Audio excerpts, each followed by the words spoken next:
So this cycle ride,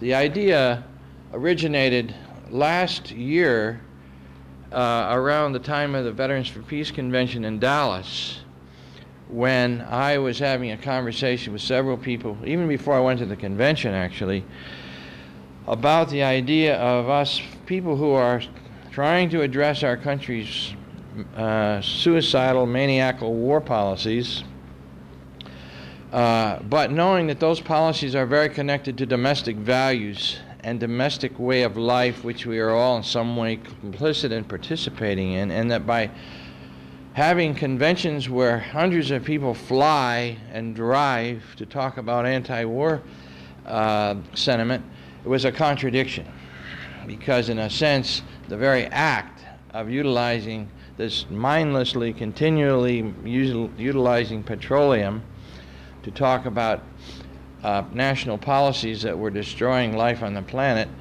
really were very related to our own behavior and our own sense of reclaiming our power and our sense of responsibility for our own choices and the consequences for our choices. So I said at the convention, the next convention of the VFP is in Seattle, which is 600 miles from where I live. I'm going to cycle to the convention. And people said, right, you're going to cycle to the convention, knowing that cycling for me would be with my arms. And it wasn't until another veteran who's part of the ride, sitting in the back, Lane Anderson from Santa Barbara, VFP chapter, said, I agree with you and I'm going to ride. I want to ride. I want to cycle to the convention, because we have to demonstrate taking personal responsibility for our actions and demonstrating our willingness to make these changes with our own life stories, our own life actions and choices. And so when Lane said that, it became more of a serious idea. And then 3.5 or 4 months ago, I decided to hire a personal trainer to get this 65-year-old body in some kind of shape to at least attempt to cycle. Remember, we're not there yet. We're only on the second day of this. And so I thought you were on the way back.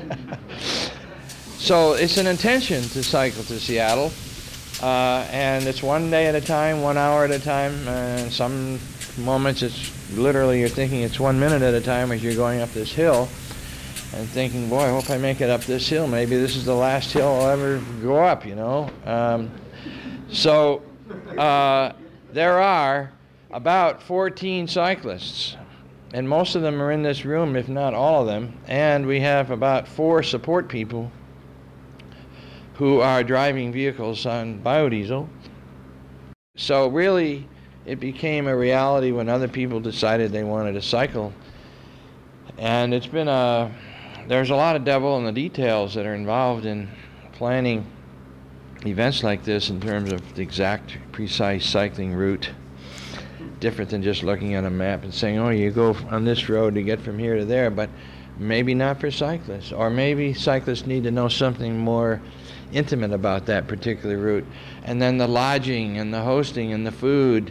You eat a lot of food when you use up a lot of calories. Eat a lot of carbohydrates and proteins and fats. So there's a lot involved in, as you know, in helping us being hosted here in Salem. But on our end, we haven't always been the best organizers.